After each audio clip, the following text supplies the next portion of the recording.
Welcome to the Starzology Astrology Podcast. My name's Alison Price and I'm your host. And in this week's episode, I'm really thrilled to be having a special guest here for you today. We're going to be on a super advanced topic.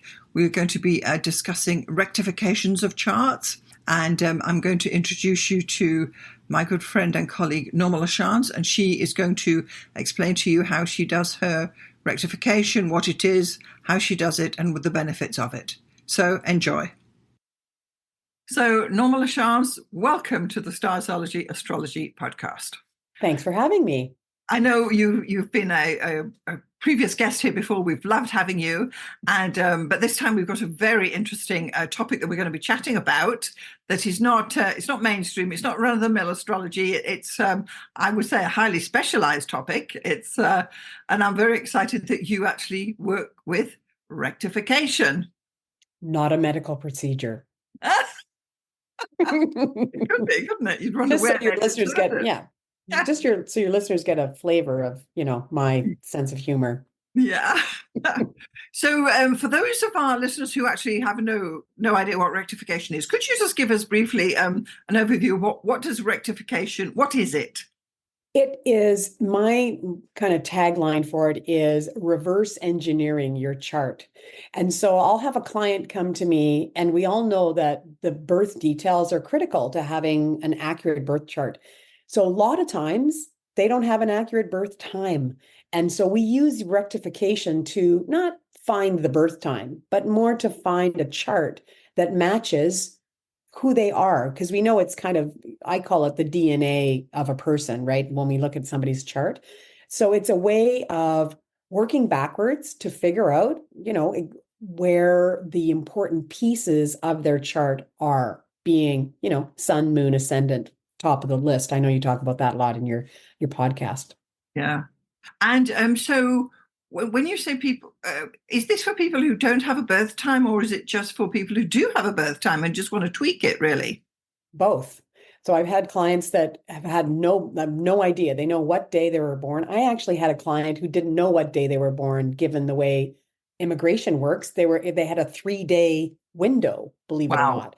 Can you imagine someone not knowing the day they were born? But they, more often than not, they either don't have a birth time or access to it, or it's close, afternoon, evening. They've got a kind of a range of values. Mom said that tea was being served when I came about, or whatever.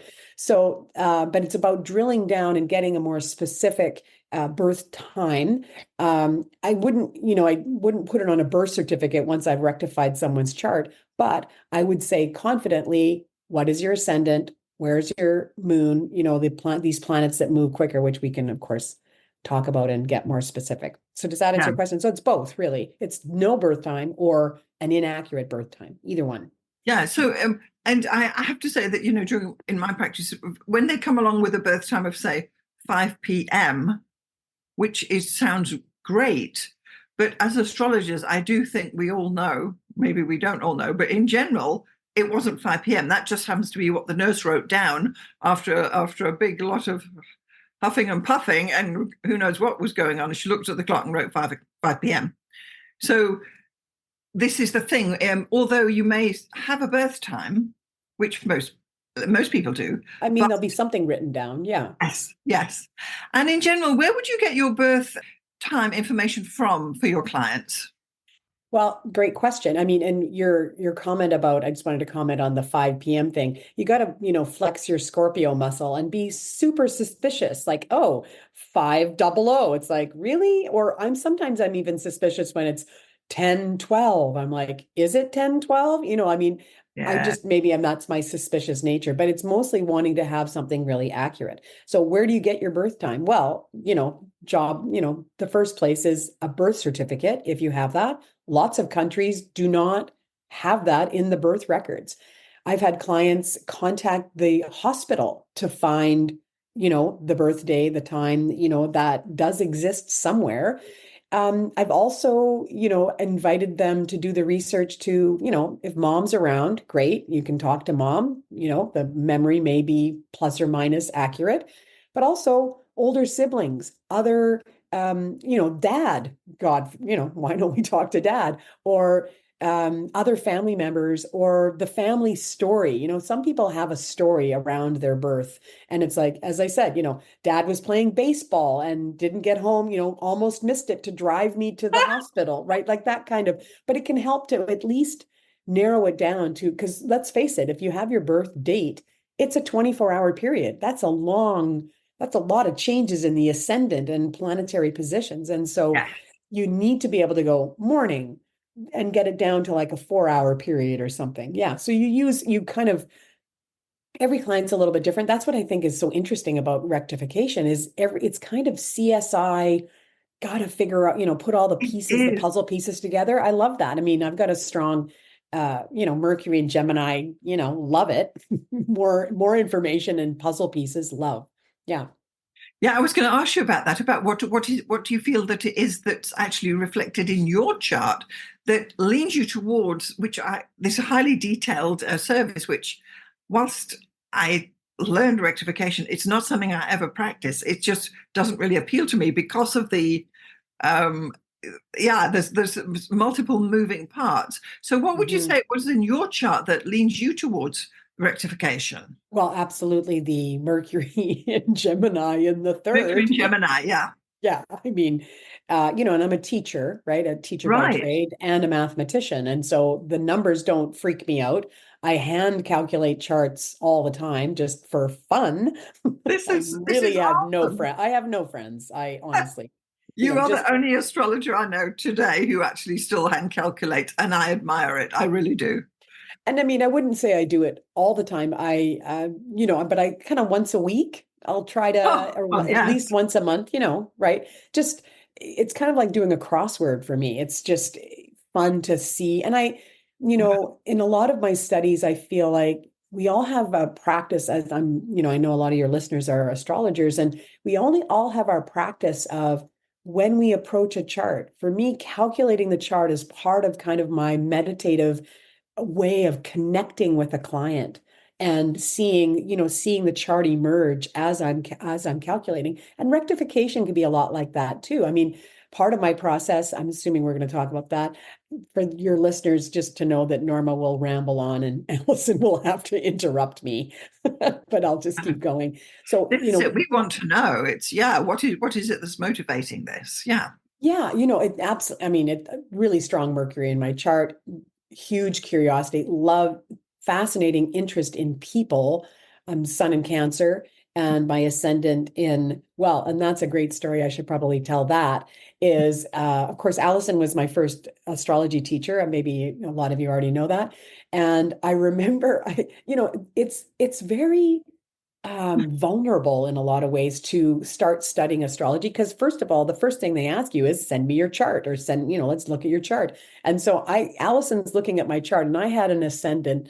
I want to say it was about 27 degrees Pisces, and it was about a Ah, year. We've been working together about a year, and you finally said to me, you know, I don't get the Pisces ascendant. And literally everybody that meets me, anybody who knows about astrology, like, yeah, you're not a Pisces ascendant. I'm like, what do you mean? I'm super sensitive and intuitive. And they're like, no, I mean, you may be, but really, you're an Aries ascendant. And so that was one of the first charts I rectified was my own.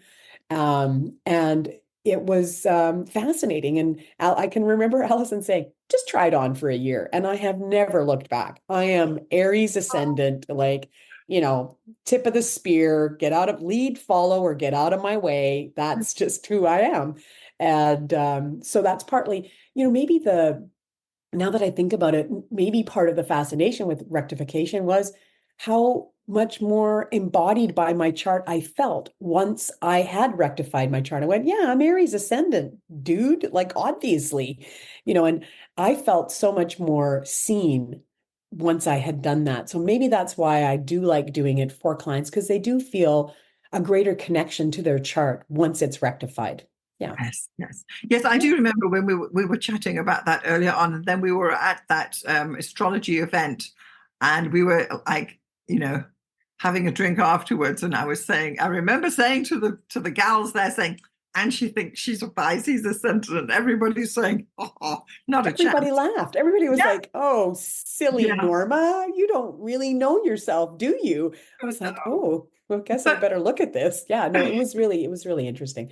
But that, to kind that is, of drill down into the numbers, right? It was a 27-degree ascendant. And so Pisces. And so for your listeners and studying astrology or people that are interested in it, that's a flag to say, okay, well, if they're kind of iffy on the birth time and the ascendant is near another sign, right? Like it was 27 degrees Pisces, almost in Aries, yeah, that's a clue for an astrologer to go, we need to talk about this, right? But if you're like smack dab in the middle of, I don't know, 15 degrees Gemini, maybe you'd be less suspicious. that's right.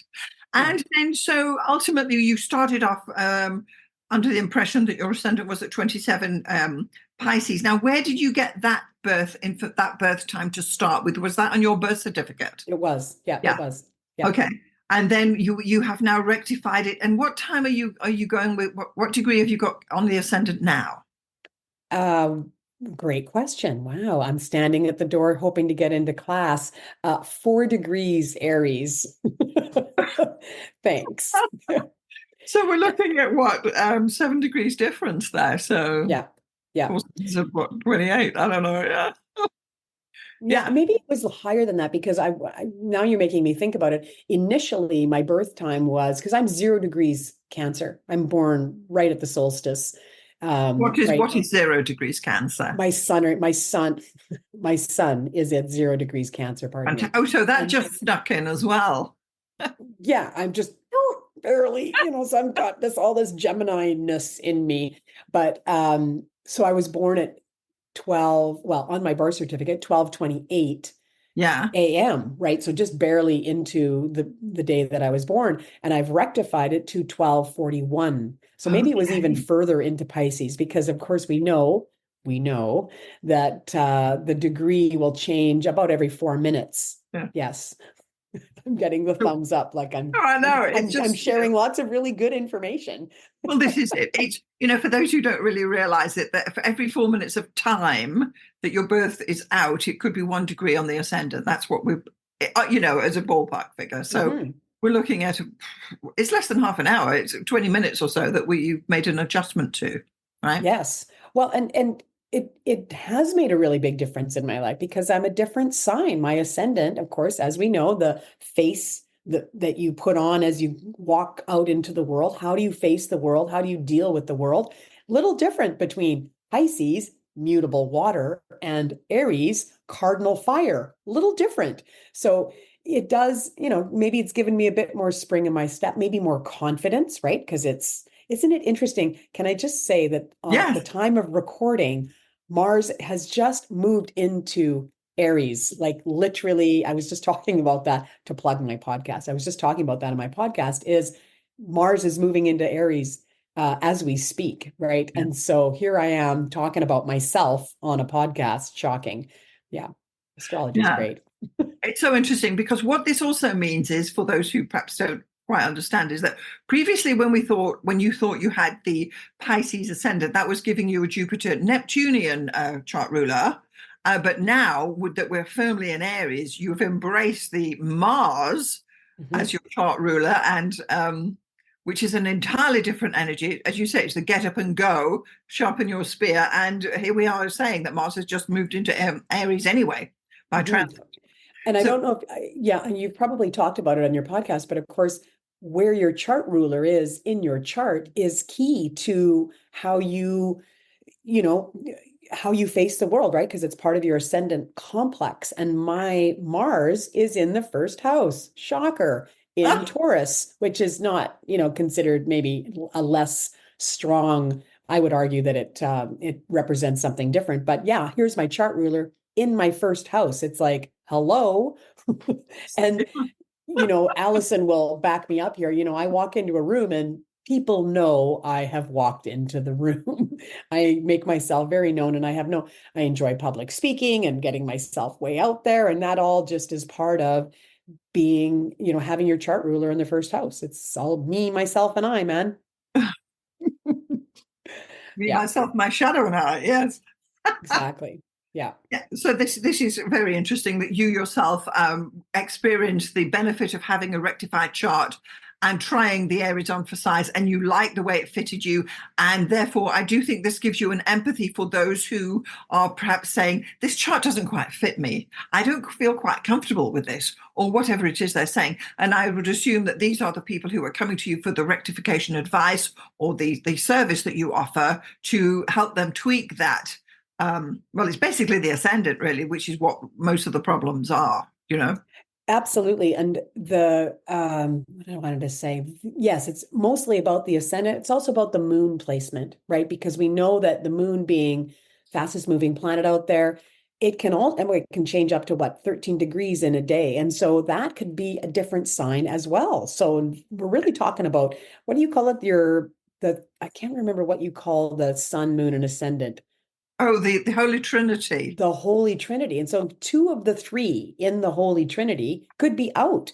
Yeah. Imagine, that can really change a lot of things. And the other part to consider, of course, is, and this is again, advanced techniques possibly for your listeners, is how does this affect the transits and your progressions and your directions? If your ascendant changes and your moon changes, and if it changes significantly, that could mean that a Pluto transit, for example, maybe that's why you didn't really feel it, or you don't really feel embodied by your chart. I have lots of people that are just, learning about astrology, and they're just like, my chart doesn't feel right, and as we rectify, not only does the ascendant change, but so the aspects, the slower moving planets, that's pretty much set, especially by the day you were born, but the house placements are also going to change. And so what are house placements? The area of life. So that T squared, or if you have like a conjunction or a stellium in a particular area, what difference will it make if it's in the 9th house or the 11th house? Huge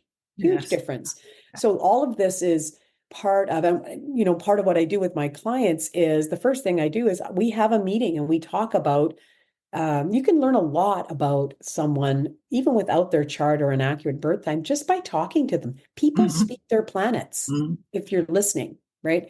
So that can help me with, where the house placements are, what kind of an ascendant they are. There's my original course that I took on rectification, I took from one of the gals from the CAAE, and she gave me a document that had sort of how people look, right? They're, actually the way they look, big The physical, forehead, tall, their physical traits. Thanks. Yeah, their physical traits. And that also helps, because part of my process, I ask for a picture.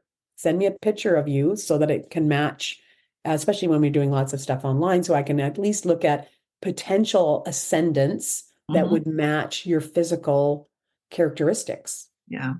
So that's what I wanted to ask you. So say somebody decides that they perhaps could benefit from a rectification service. Could you kind of walk us through what could one expect at that? Would it be a lot of chitter chatter or paperwork, or would you then also provide the general consultation afterwards, or is that separate to the actual rectification?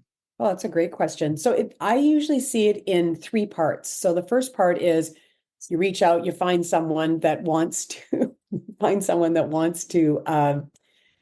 have a rectification consultation. And so, contact me either, through my email or whatever, or, hopefully you're working with a trained astrologer. I like to say that on my podcast.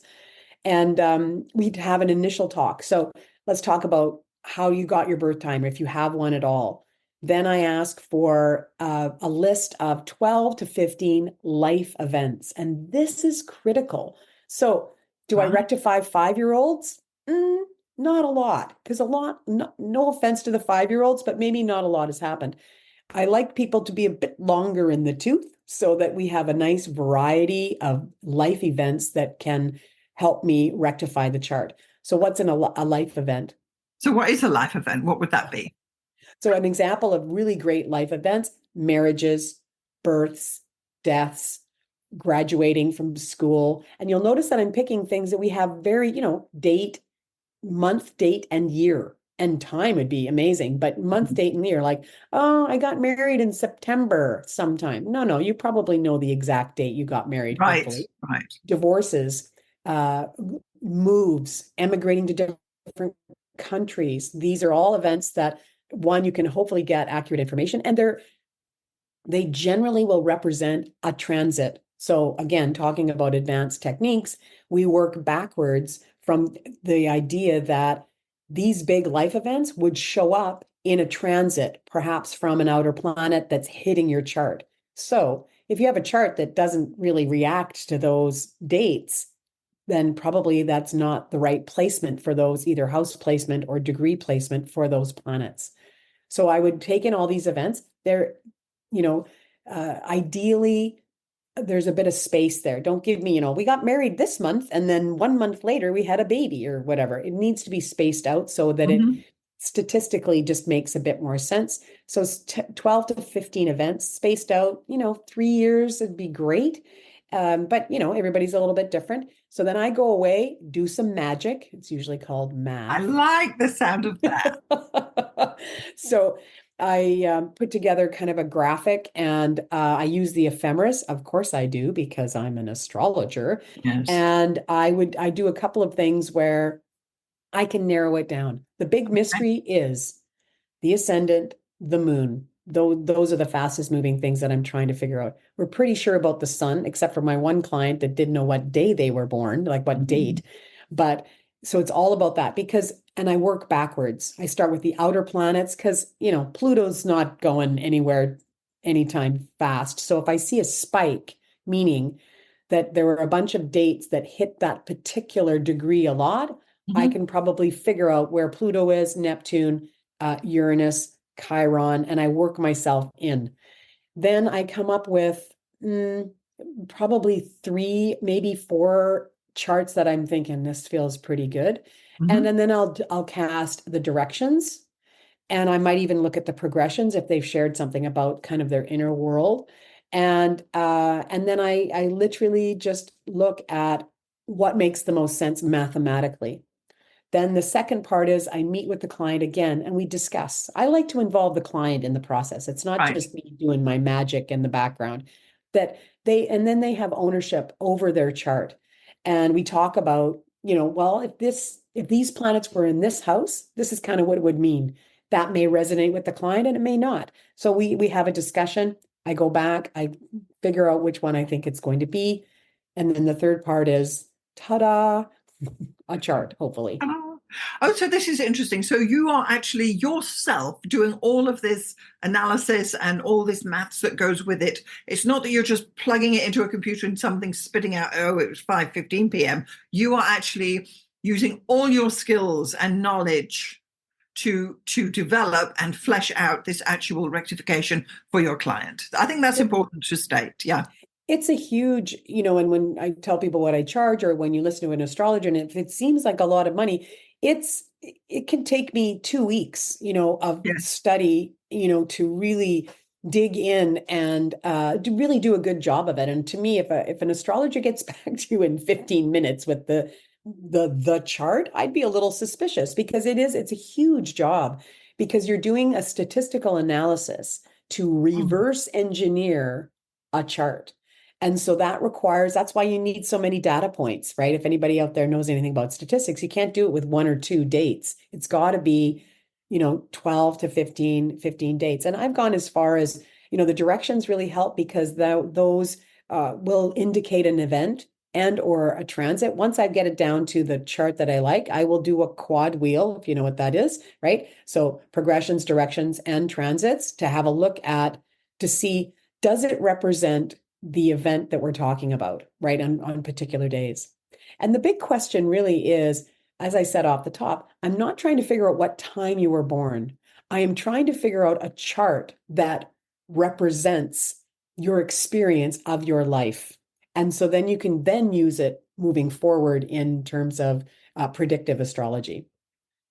This sounds wonderful. This really does. And it brings up so many questions, as I'm just wondering here, because clearly if you have someone born at like 5 to midnight and then you end up deciding that they were born at 10 past midnight, you're actually changing their birth date at the same time then, really. Yes. That's a potential, isn't it, when you think about it? But yeah. Okay, so that's very interesting. So then at the end there you have your rectified chart, and your client can go away and work with this new rectified chart. Yes. So and then my recommendation is once I give them the chart is it's not a be all end all. Try it on for a year. Hopefully, if they're into astrology, they're noticing things about themselves. Maybe their progressed moon is changing. They may check back with you, a couple of months later and say, well, let's see, is it fitting? And my personal experience, again, being Aries rising now, is the longer I kind of sat with it, the more I thought, yeah, this is absolutely right. And when I start doing my own charts, if I do my solar return each year for myself, it really does represent my life. Yeah. Yeah. That's interesting because if you do have the wrong birth time, your solar return is going to be slightly out too. Oh, absolutely. Yeah. I mean, it affects everything, really, and it's I can remember Allison saying to me, that I won't, she sent me clients, which I'm very grateful for, thank you, is I'm not going to work with you if I don't have an accurate birth time because it's just too much work that a really good astrologer puts into their interpretations, to just go, oh, by the way, no, 15 minutes earlier.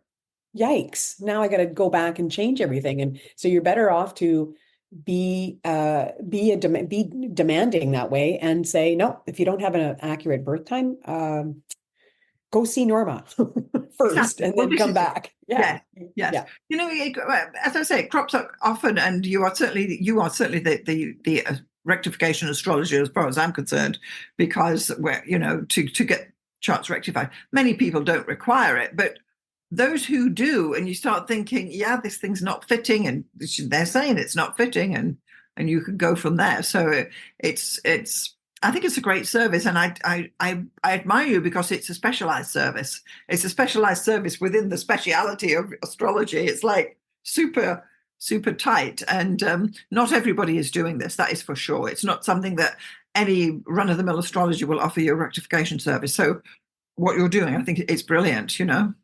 Oh, thanks. Well, and there's lots of astrologers, people that have been around forever and they've just stopped doing it because it is a lot of work, right? And, I like to get things right. And so I take it. Oh, a lot of math. Yeah. Well, and logic, right? Like logical reasoning that you need to use to go, well, this doesn't really make sense, but and I'm actually now teach rectification to students, and I tell them all the time, don't go down the black hole. Like you think you have it figured out, and then there's one data point that just throws it off, and you have to kind of throw the baby out with the bathwater, as it were, to kind of go, well, no, because it's easy to get, it's kind of like doing a wormhole in YouTube when you go down those stations and you just keep clicking on links of weird stuff.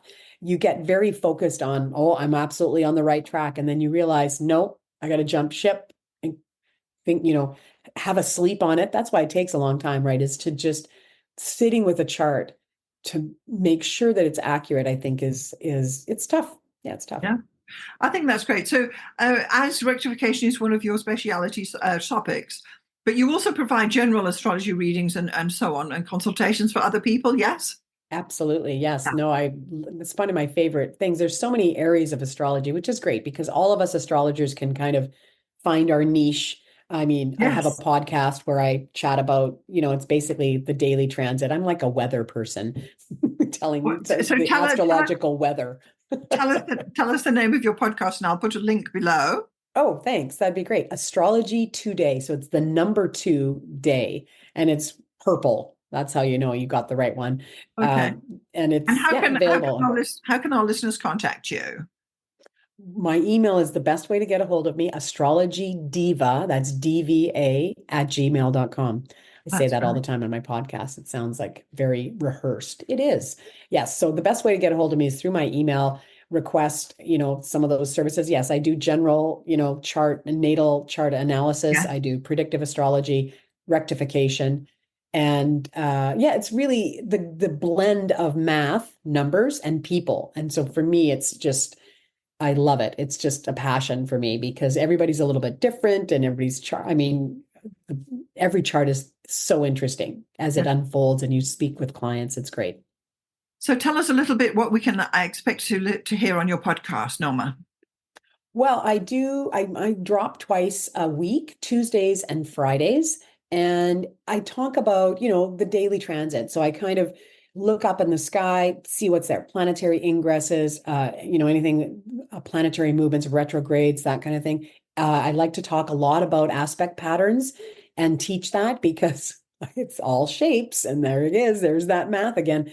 And just to share kind of my general enthusiasm for astrology, I also do lunations, right? So new moons, full moons, where I look at individual charts. So I've got a lot of listeners that like to give me their charts, and I talk about them that way.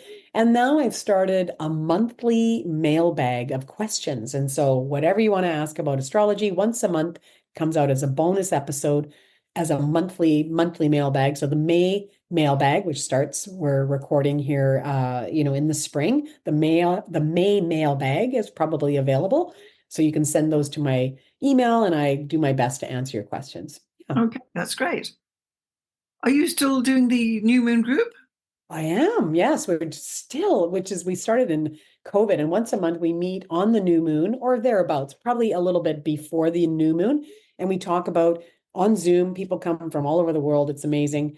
And we look at the charts. Everybody shares their charts, and we look at where the new moon is, and we do some intentions. And it's just a great once a month. That's how often the new moon happens. Once a month meeting people come and hopefully they learn a little bit about astrology, and it's just a great way. I'd started during COVID when we were all kind of shut in, and it's just carried on. It's been great. And how could our listeners maybe join in your new moon group? So if you're listening to my podcast, I usually put the Zoom link into the program notes of the podcast. That's one way to do it. Or my email, reach out and say, because the next new moon is coming up, and everybody's welcome. No experience necessary, just a willingness to learn and, share their charts. And they don't even need to do that if they don't want to, they just want to listen. It's great. That's fantastic. And it's great that you're offering this free resource for people who perhaps I feel want to maybe dip a toe in about astrology, or they've got their chart, but they don't know what any of it means. And it's a way to ease in definitely with the new moon, because I think we all can relate to that clearly. It's one of those things people kind of know about. Yeah.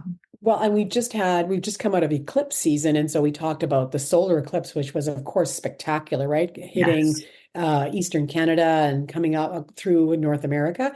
So we talk about that, and I'm a super nerd. So I've got all the little NASA details, and I had the glasses, and it's hopefully a hub of good information and a place for people to connect. And I find over time, there's a core group of probably 3 or 4 that have been with me since the beginning, and they've learned a ton of astrology. Like, they're really well versed. And so it's open to everybody. I like to make things accessible. That's the teacher in me, is wanting to make sure that people understand and ask the questions that they're wondering about, Well, that sounds wonderful. Thank you so much for sharing that with us.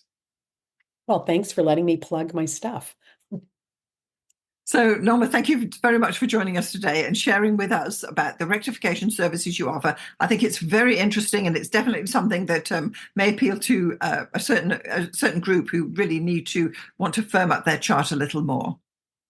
You're so welcome, and thank you for showing some interest in a really interesting and specific area of astrology. Happy to help.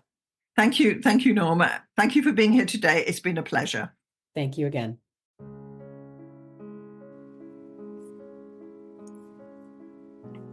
Thanks so much for getting this far through the episode.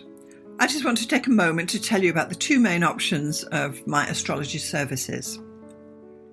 So the first one is coaching. If you are an aspiring astrologer, and by that I mean someone who's perhaps a hobbyist astrologer, or someone who's learning astrology, or a student, or you've got a few books and you've been doing it for a while, but perhaps you need a little bit of help to bring it all together, then maybe getting some astrological coaching from me would be the answer for you. The astrology coaching I offer is a 1-hour session on Zoom, and it's tailored to answer your particular questions. For example, if you have issues with natal chart readings, we can go there. Or if you're having problems working with your forecasting, we can go there. Or even basic astrology stuff, or even getting yourself organized for your astrology business. The idea is that astrological coaching will answer your particular questions. It's tailored specifically to you and where you are in your astrological journey. and I'm happy to help you out with some guidance about how you can get going, what to focus on, and what to dismiss. So that would be the astrological coaching for people trying to learn astrology. The second astrological service I offer is consultations. So this is for someone who perhaps doesn't know anything about astrology, but they just want to have their chart read or get their chart done. Call it what you will. So once more, this is a 1-hour consultation over Zoom. I will interpret your chart, tell you about the main features, tell you about where the energy is flowing, and all the rest of what is entailed in a thorough natal chart interpretation. I can also add in some forecasting in there too, bearing in mind we only have 1 hour. So just in summary, I've got coaching for people who want to learn astrology, and I've got consultations for those who want to get an astrology reading done. I'm Alison Price from Starzology.com. Thank you so much for listening. We'll see you next time.